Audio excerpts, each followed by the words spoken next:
ओम नमः शिवाय। मैं सीता प्रजापत आज लेके आई हूँ सोमवार व्रत कथा। विधि है इस प्रकार।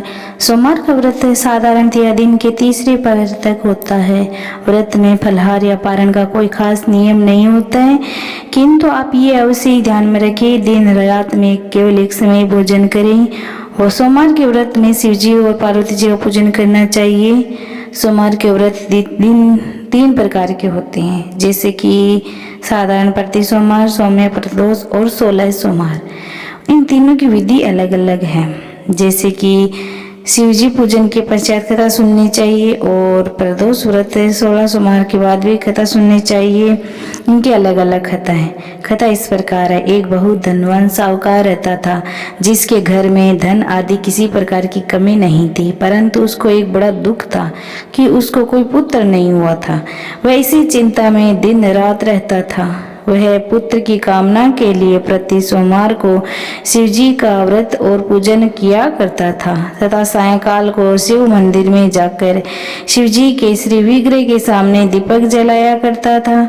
उसके इस भक्ति भाव को देखकर एक समय श्री पार्वती जी ने शिवजी महाराज से कहा, महाराज, ये साहूकार आपका अन्य भक्त है और सदैव आपका व्रत और पूजन बड़ी श्रद्धा से करते हैं। इसकी मनोकामना पूर्ण करनी चाहिए। शिवजी ने कहा, हे पार्वती, यह है संसार कर्म क्षेत्र है। जैसे किसान खेत में जैसा बीज बोता है वैसा ही फल काटता है, उसी तरह इस संसार में प्राणी जैसे कर्म करते हैं वैसे ही फल भोगते हैं।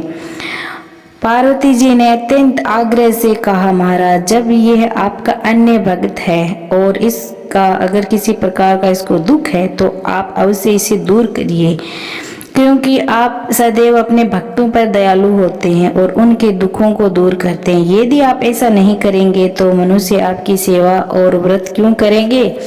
पार्वती जी का ऐसा आग्रह देख शिवजी महाराज कहने लगे, हे पार्वती, इसके कुछ पुत्र नहीं है, इसी चिंता में ये अति दुखी रहता है। इसके भाग्य में पुत्र न होने पर भी मैं इसको पुत्र की प्राप्ति का वर देता हूँ, परंतु यह पुत्र केवल 12 वर्ष तक ही जीवित रहेगा। इसके पश्चात वह मृत्यु को प्राप्त हो जाएगा। इससे शिवजी और इसके लिए कुछ नहीं कर सकते, ऐसा कह दिया भगवान ने। और यह बात साहूकार सुन रहा था, इससे उसको न कुछ प्रसन्नता हुई और न ही कुछ दुख हुआ। वह पहले जैसे ही शिवजी महाराज का व्रत और पूजन बड़ी श्रद्धा से करता रहा। कुछ काल व्यतीत हो जाने पर साहूकार की स्त्री गर्भवती हुई। 10वें महीने में उसके गर्भ से अति सुंदर पुत्र की प्राप्ति हुई। उसे केवल 12 वर्ष की आयु जानकर प्रसन्नता प्रकट नहीं की और साहूकार ने और किसी को भेद की बात भी नहीं बताई। जब वह बालक 11 वर्ष का हुआ तो उस बालक की माता ने उसे पिता से विवाह आदि के लिए कहा।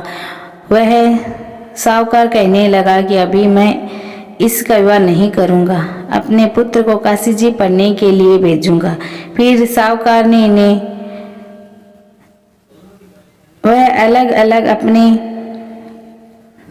साले को कहा तो एक साले ने बुला लिया एक साले को और उसके साथ अपने पुत्र को काशी जी पढ़ने के लिए बहुत सारा धन देकर पढ़ने के लिए भेजा और कहा कि रास्ते में जिस स्थान पर भी जाओ यज्ञ करते और ब्राह्मणों को भोजन कराते जाओ। वह दोनों मामा भांजा यज्ञ करते और ब्राह्मणों को भोजन कराते जा रहे थे। रास्ते में उनको एक शहर में जाना पड़ा। उस शहर में राजा की कन्या का विवाह था और वह दूसरे राजा का लड़का जो विवाह कराने के लिए बारात लेकर आया था वह एक आंख से काना था।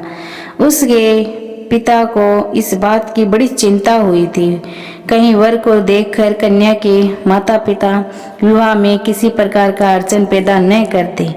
वह इसी कारण से जब उसने अति सुंदर सेठ के लड़के को देखा तो उसने मन में विचार किया कि क्यों ना दरवाजे के सामने इस लड़के से वर का काम चलाया जाए। ऐसा विचार करके वह पिता ने उस लड़के और मामा से बात की तो वे राजी हो गए। फिर उस लड़के को वर के कपड़े पहनाए तथा घोड़े पर चढ़ाकर दरवाजे पर लाया गया। सब कार्य प्रसन्नता से पूर्ण हो गया। फिर वह पिता ने सोचा कि यदि विवाह कार्य भी इसी लड़के से करा लिया जाए तो क्या बुराई है। ऐसा विचार कर लड़के और उसके मामा से कहा, यदि आप फेरों का भी और कन्यादान के काम को भी करा दे तो आपकी बड़ी कृपा होगी। मैं इसके बदले में आपको बहुत कुछ धन दूंगा। तो वह स्वीकार कर लिया। विवाह कार्य भी बहुत अच्छी तरह से संपन्न हो गया, परंतु जिस समय लड़का जाने लगा तो उसने राजकुमारी की चुनरी के पल्लू पर लिखा कि तेरा विवाह तो मेरे साथ हुआ है, परंतु जिस राजकुमार के साथ तुमको भेजा जाएगा वह एक आंख से काना है। मैं तो अभी काशी जी पढ़ने जा रहा हूँ। लड़के के जाने के पश्चात राजकुमारी ने जब अपने चुनरी पर ऐसा लिखा हुआ पाया तो वह उसने राजकुमार के साथ जाने से मना कर दिया और कहा है कि मेरा पति ये नहीं है, मेरा विवाह इसके साथ हुआ ही नहीं है, वह तो काशी जी पढ़ने गया है। राजकुमारी के माता पिता ने अपनी कन्या को विदा नहीं किया और बारात वापस चली गई। उधर सेठ का लड़का और उसका मामा काशी जी पहुंच गए। वहां जाकर उन्होंने यज्ञ करना और लड़के ने पढ़ना शुरू कर दिया। जब लड़के की आयु 12 साल की हो गई, उस दिन उन्होंने यज्ञ रचा रखा था कि लड़के ने अपने मामा से कहा, मामा जी आज मेरी तबीयत कुछ ठीक नहीं है। मामा ने कहा अंदर जाकर सो जाओ। लड़का अंदर जाकर सो गया। थोड़ी देर में उसके प्राण निकल गए। जब उसके मामा ने आकर देखा तो वह मुर्दा पड़ा है तो उसको बड़ा दुख हुआ और उसने सोचा कि अगर मैं अभी रोना पीटना मचा दूंगा तो यज्ञ का कार्य अधूरा रह जाएगा। अतः उसने जल्दी से यज्ञ का कार्य समाप्त कर ब्राह्मणों को जाने के बाद रोना पीटना आरंभ कर दिया। संयोगवश उसी समय शिवजी पार्वती जी उधर से जा रहे थे। जब उन्होंने जोर जोर से रोने की आवाज सुनी तो पार्वती जी कहने लगी, महाराज कोई दुखिया रो रहा है, इसके कष्ट दूर कीजिए। जब शिवजी पार्वती जी ने पास जाकर देखा तो वहां एक लड़का मुर्दा पड़ा था। पार्वती जी कहने लगी, महाराज यह तो उसी सेठ का लड़का है जो आपके वरदान से हुआ था। शिवजी कहने लगे, हे पार्वती इसकी आयु इतनी थी सो ये भोग चुका है। तब पार्वती जी ने कहा, हे महाराज इस बालक को और आयु दो, नहीं तो इसके माता पिता तड़प तड़प कर मर जाएंगे। पार्वती जी के बार बार आग्रह करने पर शिवजी ने उसको जीवन वरदान दिया। शिवजी महाराज की कृपा से लड़का जीवित हो गया। फिर शिवजी पार्वती जी तो कैलाश चले गए। वह लड़का और मामा उसी प्रकार यज्ञ करते था, ब्राह्मणों को भोजन कराते अपने घर की तरफ चले। रास्ते में उस शहर में आए जहां उसका विवाह हुआ था। वहां पर जाकर उन्होंने यज्ञ आरंभ कर दिया तो लड़के ने भी ससुर ने पहचान लिया लड़के को और अपने महल में ले जाकर उसकी बड़ी खातिरदारी की और बहुत सा दास दासियों सहित उसको आदर पूर्वक सत्कार किया और लड़की के साथ और जवाई को विदा किया। जब वे अपने शहर के निकट आए तो मामा ने कहा कि मैं पहले जाकर खबर कर आता हूँ। जब उस लड़के के मामा घर पहुंचा तो लड़के के माता पिता घर की छत पर बैठे थे और यह प्रण कर रखा था कि यदि हमारा पुत्र सकुशल लौट आया तो हम राजी खुशी नीचे आ जाएंगे, नहीं तो छत से गिरकर अपने प्राण दे देंगे। इतने में लड़के के मामा ने आकर यह समाचार दिया कि आपका पुत्र आ गया है। तो उन्होंने विश्वास नहीं आया। उसके मामा ने शपथ पूर्वक कहा कि आपका लड़का स्त्री पुत्री के साथ आया है, बहुत सारा धन लेकर आया है। तो सेठ ने आनंद के साथ उनका स्वागत किया और बड़ी प्रसन्नता के साथ रहने लगे। इसी प्रकार जो कोई इस सोमवार व्रत को धारण करता है अथवा इस कथा को पढ़ता है, सुनता है, उसकी समस्त मनोकामनाएं पूर्ण होती है। बोलो शिवजी महाराज की जय। और हम पढ़ेंगे अभी आरती। ओम जय शिव ओंकार, ओ बजे जय शिव ओंकार, ब्रह्मा विष्णु सदा शिव अर्धांगिनी धारा। ओम जय शिव ओंकार, एकानन चतुरानन पंचानन राजे हंसानन गरुड़ासन वृक्षवाहन साजे। ओम जय शिव ओंकारा। दो भुज चार चतुर भुज दस भुज अति सोहे। तीनों रूप निरखता त्रिभुवन जन मोहे। ओम जय शिव ओंकारा। अक्षमाला मनमाला मुंडमाला धारी त्रिपुरारी कंसारी वरमाला धारो। ओम जय शिव ओंकारा। श्वेतांबर पीतांबर बागांबर अंगे सनकादिक बर्मादिक प्रेतादिक संगे। ओम जय शिव ओंकारा।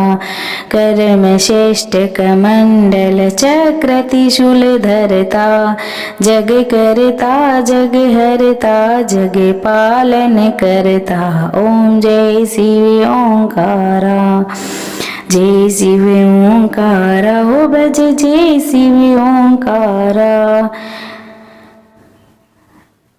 ब्रह्मा विष्णु सदा शिव जानते अविवेका प्रणाक्षर के मध्य ये तीनों ही एका। ओम जय शिव ओंकारा। त्रिगुण शिव जी की आरती जो कोई नर गावे कहत शिवानंद स्वामी सुख संपत्ति पावे। ओम जय शिव ओंकारा। ओम नमः शिवाय शिव नमः शिवाय। हरे हरे बोले नमः शिवाय। ओम नमः शिवाय शिव नमः शिवाय। हरि हरि बोले नमः शिवाय। ओम नमः शिवाय शिव नमः शिवाय। हरे हरे बोले नमः शिवाय। ओम नमः शिवाय शिव नमः शिवाय। हरे हरे भोले नमः शिवाय। ओम नमः शिवाय शिव नमः शिवाय। हरि हरि भोले नमः शिवाय। ओम नमः शिवाय शिव नमः शिवाय। हरे हरे भोले नमः शिवाय। ओम नमः शिवाय। ओम नमः शिवाय। हरे हरे भोले नमः शिवाय। नमः शिवाय शिव नमः शिवाय। हरि हरि भोले नमः शिवाय।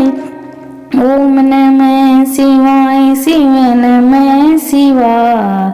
हरे हरे भोले नमः शिवाय। ओम नमः शिवाय शिव नमः शिवाय। हरे हरे भोले नमः शिवाय। नमः शिवाय शिव नमः शिवाय। हरे हरे भोले नमः शिवाय। सोमेश्वराय शिव सोमेश्वरा। हरे हरे भोले नमः शिवाय। ओम नमः शिवाय शिव नमः शिवाय। हरे हरे भोले नमः शिवाय। ओम नमः शिवाय शिव नमः शिवाय। हरे हरे भोले नमः शिवाय। ओम नमः शिवाय शिव नमः शिवाय। हरे हरे भोले नमः शिवाय। ओम नमः शिवाय शिव नमः शिवाय। हरे हरे भोले नमः शिवाय। ओम नमः शिवाय शिव नमः शिवाय। हरे हरे भोले नमः शिवाय। ओम नमः शिवाय शिव नमः शिवाय। हरि हरि भोले नमः शिवाय। ओम नमः शिवाय शिव नमः शिवाय। हरे हरे भोले नमः शिवाय। ओम नमः शिवाय शिव नमः शिवाय। हरे हरे भोले शिवाय।